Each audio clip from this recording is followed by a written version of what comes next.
ఇది 2 lakhs value ఉన్న ఒక క్లెయిమ్ ఇన్సూరెన్స్ స్టోరీ. కానీ ఇది ఓన్లీ మనీ గురించి మాత్రమే కాదు, ఇది ఇన్సూరెన్స్ పాలసీస్ లో ఉన్న డెఫినేషన్స్ గురించి అండ్ మనకు ఉండాల్సిన పేషెన్స్ గురించి అండ్ రైట్ కోసం స్టాండ్ తీసుకోవడం గురించి. మన ఈ క్లెయిమ్ స్టోరీలో సెంటర్ లో ఉంది ఒక ఫ్యామిలీ. సో ఈ ఫ్యామిలీలో ఒక 2-year-old చైల్డ్, తనకి అయిన క్లెయిమ్ రిజెక్షన్. సో రిజెక్ట్ అవ్వడానికి రీజన్ ఏంటి అండ్ డిటో ఎలా సపోర్ట్ చేసింది, లేకపోతే ఇన్సూరెన్స్ మీదే నమ్మకం కోల్పోయే ఒక ఫ్యామిలీ.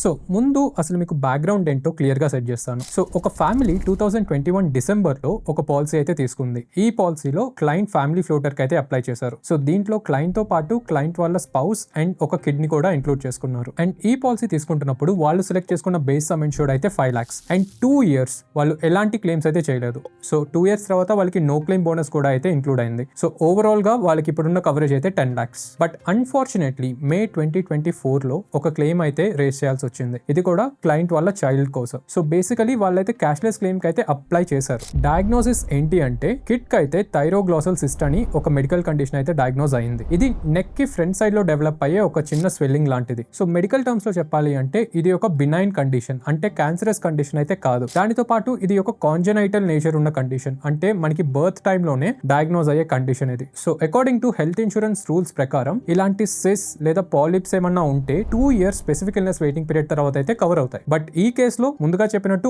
ఆల్రెడీ 2 years దాటిపోయింది పాలసీ తీసుకొని కూడా. సో క్లయింట్ కూడా చాలా కాన్ఫిడెంట్ గానే ఉన్నాడు క్లెయిమ్ అయితే సెటిల్ అవుతుంది అని. బట్ వన్స్ ఒకసారి క్లెయిమ్ కి అప్రోచ్ అయిన తర్వాత మాకు తెలిసింది ఏంటంటే క్లెయిమ్ అయితే రిజెక్ట్ అయింది. అది కూడా ఎలాంటి డాక్యుమెంట్స్ అడగకుండానే క్లెయిమ్ ని మాత్రం రిజెక్ట్ చేశారు. రీజన్ ఏంటి అంటే ఇన్సూరెన్స్ కంపెనీ ప్రకారం ఇది ఒక ఎక్స్టర్నల్ కాంజనైటల్ అనోమలీ, అంటే మనకి బై బర్తే ఉండే ఒక మెడికల్ కండిషన్, అది కూడా బయటకి కనిపిస్తూ. సో పాలసీలో మనకైతే క్లియర్ డిస్టింక్షన్ అయితే ఉంటుంది. ఒకవేళ మెడికల్ కండిషన్ ఎక్స్టర్నల్ కాంజనైటల్ అయితే మనకి ఎలాంటి కవరేజ్ అయితే ప్రొవైడ్ చేయరు. అదే ఇంటర్నల్ కాంజనైటల్ అంటే మనకి కంటికి కనపడకుండా ఏదైనా కండిషన్ ఉంటే దానికైతే వెయిటింగ్ పీరియడ్స్ తర్వాత కవరేజ్ అయితే ప్రొవైడ్ చేస్తారు. సో ఈ డిస్టింక్షన్ వల్లే ఇక్కడ కన్ఫ్యూజన్ అయితే స్టార్ట్ అయింది. ఇన్సూరర్ ఆర్గ్యుమెంట్ ఏంటి అంటే సిస్ట్ ఆల్రెడీ మీకు బయటకు కనిపిస్తుంది అండ్ టచ్ చేస్తే కూడా మీరైతే ఈ సిస్ట్ ని ఫీల్ అవ్వచ్చు. సో ఇది ఒక ఎక్స్టర్నల్ కాంజనైటల్ కండిషన్ అని అంటారు. కానీ మెడికల్ రియాలిటీ ఏంటి అంటే ఈ సిస్ట్ థైరాయిడ్ గ్లాండ్ తో రిలేటెడ్ అయి ఉంటుంది. అండ్ థైరాయిడ్ గ్లాండ్ మనకందరికీ తెలిసినట్టే ఒక ఇంటర్నల్ ఆర్గాన్, అంటే మనకి కంటికి కనిపించదు. సో ఇది ఇంటర్నల్ కాంజనైటల్ కండిషన్ అని మనం ప్రూవ్ చేయాల్సి ఉంటుంది. సో ఈ కేస్ ని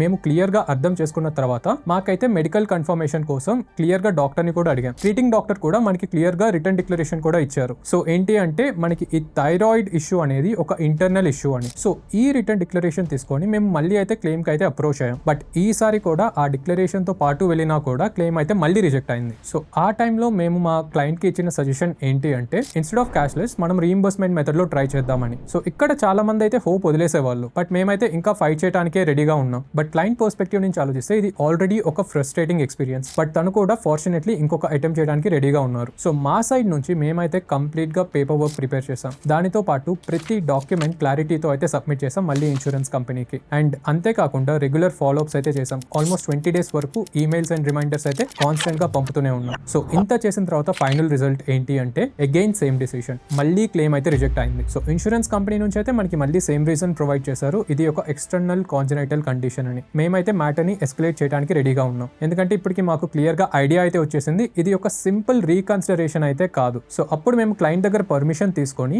డైరెక్ట్ గా ఇన్సూరర్ గ్రీవెన్స్ రిడ్రెసల్ ఆఫీసర్ కి అయితే కంప్లైంట్ చేసాం. కానీ గ్రీవెన్స్ ప్రాసెస్ కంప్లీట్ అయిన తర్వాత కూడా ఒరిజినల్ డెసిషన్ లో అయితే ఎలాంటి చేంజ్ లేదు. సో నెక్స్ట్ లాజికల్ స్టెప్ తీసుకోవాల్సి వచ్చింది, అదే లీగల్ ఎస్కలేషన్. సో ఈ క్లెయిమ్ కోసం కోర్టులో అయితే ఫార్మల్ గా కంప్లైంట్ రేస్ చేయాల్సి వచ్చింది. సో హియరింగ్ డేట్ కూడా ఫిక్స్ అయిపోయింది ఈ క్లెయిమ్ సెటిల్మెంట్ కోసం. అండ్ ఆన్లైన్ హియరింగ్ అయితే రిక్వెస్ట్ చేసాం అండ్ ఆ ఆన్లైన్ హియరింగ్ కూడా యాక్సెప్ట్ అయితే చేశారు. సో అన్ని రెడీగా ఉన్నాయి. బట్ ఇక్కడే ఒక మేజర్ టర్నింగ్ పాయింట్ అయింది. హియరింగ్ కి జస్ట్ 1 week ముందు క్లయింట్ కి అయితే ఇన్సూరర్ నుండి ఒక మెయిల్ వచ్చింది. సో ఆ మెయిల్ ఏంటి అంటే మనకి కంప్లీట్ గా రిజల్ట్ అంతా మార్చేసింది. ఇన్సూరర్ వాళ్ళ డిసిషన్ అయితే రివర్స్ చేయడానికి రెడీగా ఉన్నారు. బట్ ఈ చేంజ్ ఎందుకు అయిందని ఎలాంటి ఎక్స్ప్లెనేషన్స్ అయితే ప్రొవైడ్ చేయలేదు ఆ ఈమెయిల్ లో. దాంతో పాటు ఎలాంటి డిబేట్ కూడా లేదు. జస్ట్ ఒకే ఒక రిక్వెస్ట్ ఉంది ఆ ఈమెయిల్ లో, బ్యాంక్ డీటెయిల్స్ షేర్ చేయమని. అండ్ 2 lakhs అమౌంట్ ని స్ట్రైట్ గా రీయింబర్స్ అయితే చేసేశారు. బట్ ఈ డిసిషన్ ఎలా వచ్చింది, అది లీగల్ ప్రెషర్ వలన, డాక్యుమెంటేషన్ స్ట్రెంగ్త్ వలన అనేది మనకైతే క్లారిటీ ఇంకా లేదు. కానీ ఫైనల్ అవుట్కమ్ అయితే క్లియర్, క్లయింట్ కి వాళ్ళ రైట్ఫుల్ క్లెయిమ్ అయితే దొరికింది. సో ఈ స్టోరీ ఎందుకు ఇంపార్టెంట్ అంటే ఈ ప్రాసెస్ లో క్లయింట్ ఒక్కడే ఫైట్ చేయాల్సిన అవసరం రాలేదు. ఎందుకంటే డిటో వాళ్ళ సైడ్ లో ఎప్పుడు ఉంది. డిటోలో మేము పాలసీ చూస్ చేసుకోవడం వరకే కాదు,